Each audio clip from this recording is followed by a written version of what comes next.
clock on the wall tells us it's time for another episode of Learn, Teach, Lead, where we explore how educators, just like you, are using innovative instructional strategies, including how to leverage AI to improve teaching and learning. Each week, we share real classroom stories, tools, and tips to help you save time, personalize instruction, and lead with confidence. I'm Jeanine Nostrum, an elementary school principal. Robyn, let's get started with today's Friday debrief. Okay, so pretty exciting stuff happening here at the ranch. We're wrapping up an amazing year of our exploration through our PLC of looking at student work with AI-assisted data analysis. And so I think maybe now is a good time for us to kind of pause and just take the bird's eye view of the work that we've done and maybe project a little into next year what you all will be doing. I'll be retired, but I'll be anxious to hear, how everything is progressing. So why don't you tell us a little bit about the big plan, Robyn? Absolutely. So I ended our year with looking at a culmination of all of the snapshots, all of the personalized pathways, all of the targeted instruction that I did for my class this year in fourth grade. And I thought to myself, because I was a middle school teacher as well, and I thought to myself, how amazing would it be to have something if I was a middle school teacher, for the fourth grade teacher to send up to fifth grade, so that I would start the year knowing a little bit about the students, their work habits, their academic trends, even their behavioral trends. Now, I know teachers assess the beginning of the year at length, coming into a new year, but I feel as if I had a big overall snapshot of a student that I was getting. It really probably would help me a lot to determine what the next step should be for the impactful instruction. And I thought about this at length because I was able to loop with a lot of my third to fourth graders this year. And as you know, I did not miss a beat in September. There was no, let me assess your academic, what you remember from last year. Let me get to know you as a learner. Let me see how your behavior trends in my class. Now, of course, when you move to middle school, these are new things and you are building relationships, which is the most important thing for a teacher to do in the beginning of the year, in my opinion. But I feel like we've collected so much amazing data this year to give them a head start with that. I would appreciate that as a middle school teacher. Right, absolutely. And, there is a lot.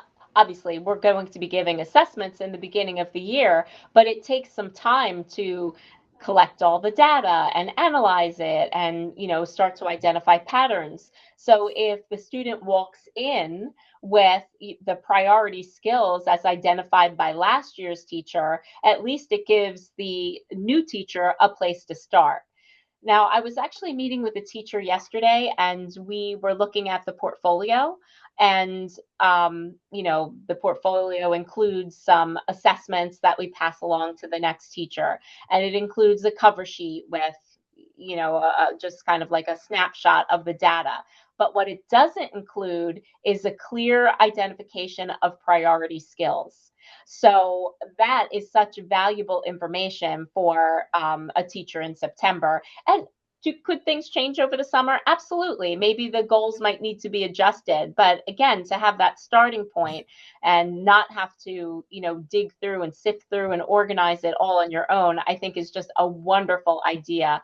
I mean, my dream would be that every kid, as they go to their next teacher, goes with this, summary report that kind of, gives an overview of what the priority skill areas are to develop for that student, and also what are areas of strength for that student, so the teacher can right away begin to build on that and build the student up. Right. And I think that throughout this PLC that we were doing this year, one of the things that stuck out to me the most was that data is great, but unless it's used intentionally to show action, it's really just data, right? So the from all the heavy lifting that we've done this year, I want to share my screen with you and show you what I did.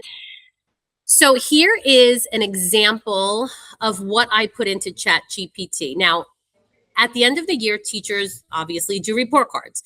So we look at all of the data that we collected. And from doing the PLC this year, I've already collected a lot of personalized pathways, a lot of student snapshots that gave me data throughout the year of how a student was doing both in math and in ELA and in behavior as well in the class. So what I did was I took a few of these snapshots just to show you today. And it really wasn't that heavy lifting because these were already done. I took my notes and I put them into Chat GPT. And just in the interest of time, here they all are. Mm-hmm. And this was really, I started to do this as because I wanted to have a cohesive letter to write my fourth graders at the end of the year of what level, of what reading level they were on, maybe what kind of trends of learning that they need to really look at over the summer and practice, what math skills they need to practice, to keep reading. So I really was doing this with a different intention than what happened, what it came out to be. So once I put all of these in, it automatically started giving me for each student a grade transition snapshot. Mm. And I was like, wow, that would be amazing to send to the fifth grade teachers for each of my students in my class. So as I was going along and writing my end of the year report card letters, I asked it as well, based on the student number and my notes and the personalized snapshots that you were given and the report card progress, create a fifth grade transition snapshot with a brief summary, the top 5 most impactful strategies for fifth grade, and a personalized pathway focus for the fifth grade teacher to ensure seamless transition. And really, that's all I did. And it gave me these amazing, from all of the things I've done this year, these amazing summaries for the teacher now in fifth grade to see the student and their data. Mm-hmm. Now, and again, I'm sorry, go ahead, Jeanine. No, I was just thinking, as you put all of this data in for the students, and it gave you the priority skills to work on. How did you find the accuracy? Did you agree that did you have to tweak any of them in terms of what the identified skills were? I'm just curious about that. I have to tell you, because I was doing report cards, I was very much in tune to the students' skills and what they accomplished and what they still needed to work on. And I have to tell you, it was 99% spot on. If I had to add maybe a piece about, this student really, a piece of like what I see, what I observe in class. For example, I added to one of the students, this student really thrives on praise and the teacher really seeing their work and looking at their work and giving them praise for their work. They love feedback, and they love their sense of self-esteem really warrants a teacher's praise when that can happen. So things like that I added in, but otherwise, when I tell you, and I'm going to go back here, when I tell you that it was 99% spot on, because I was looking at the report cards and the standards, and I was like, wow. Yeah. I guess, from all of the snapshots and personalized pathways I put into it, it like was spot on. And I want to show you, because I said, you know what, some of these are a little long. And as a fifth grade teacher, I'd be like, oh my gosh, why is this fourth grade teacher sending me all of this? So right. I did say, give me a more compactful summary. Mm-hmm. And then ChatGPT gave me not only more of a compactful summary, but it gave me it in chart form. Mm-hmm. And I want to show you, because this is at a glance, the student how easy is it for fifth grade teachers to now see this? So this is the chart that it gave me for each of my students. Now, I feel like this is doable for a fifth grade teacher coming in with students coming into their class. It gives me very simple but impactful data that I can actually look at and start now planning for students coming into my class. My reading levels, what reading levels they're coming in, and a couple brief things about, traits about them as readers. Their different strengths, they're kind, they're helpful, strong stamina. Their comprehension is really great. And then I really like the next column, fifth grade starting point and priority, because again, what is the most impactful step that we can take next as a new teacher with students coming in? So it just gives them a little bit of, begins fifth grade as a strong reader, writer with stamina, evidence use, and consistent work habits. Priority next step would be extend deeper analysis. So right then I would say, wow, this student maybe is ready for enrichment activities already coming into fifth grade. So I like that. And I like the top 3 most impactful teacher moves, because that right then would tell me where do I continue that progress coming out of 4th grade. I might not have to say, spend time pulling this student for a small group right away in the beginning, because the teacher is now telling me they're a little bit of an, have that high average skill for reading and writing. And it goes on for all of my students. And then I like this at the bottom, it gives them quick group trends, like the trends that we're seeing in my class in 5th grade. And the common next steps across the group as a whole. So there I would say, okay, well, let me build some strategy groups maybe in the beginning of the year to get to know the kids. But it also gives me strategy groups, possible strategy groups for the 5th grade teachers to continue the great work that they've done in ELA, in math, and in stamina and writing. And then I, of course, linked in all of the actual condensed versions of what I got, just so in case they say, oh, this student stands out to me, let me read a little bit more about them. They have them down there.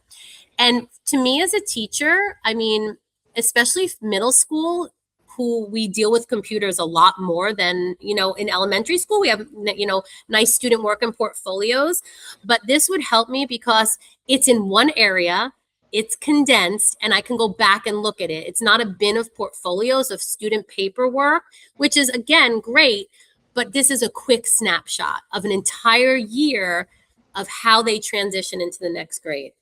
Wow, that's amazing. And I was even thinking that depending on how deeply you want to go into this, you could layer in your curricular units. What are the instructional goals for the first curricular units? What are the, first trimester benchmarks that you would want to be working towards? So if you layer all of that into this, more information for ChatGPT, I could see it even expanding and giving more fine point information to the teacher. So that's really very impressive. What a great idea.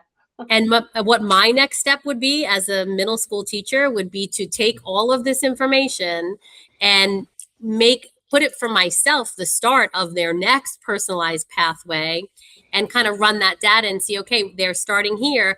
Now let me put my units of study in and see where they're going to excel and where I start needing to pull, those small groups in order for the test scores to come up, in order for, the students to meet with success in ELA and math, because now we have a starting point and that's actionable.